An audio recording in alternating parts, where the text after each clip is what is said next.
Hello friends, in this video we see the non-competitive inhibition. This type of inhibition is recognized by its characteristic effect on Vmax.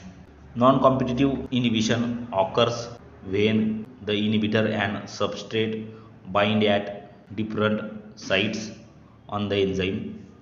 The non-competitive inhibitor can bind either free enzyme or the enzyme substrate complex, thereby preventing the reaction from occurring. What is the effect on maximum velocity of this inhibitor? Non-competitive inhibition cannot be overcome by increasing the concentration of substrate.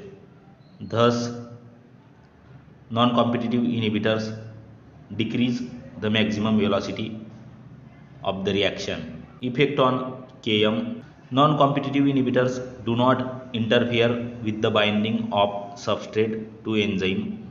Thus, the enzyme shows the same Km in presence or absence of the non-competitive inhibitor. The examples of non-competitive inhibitors are isoleucine and cyanide. Isoleucine inhibit the enzyme threonine dehydratase, while cyanide inhibit the enzyme cytochrome oxidase.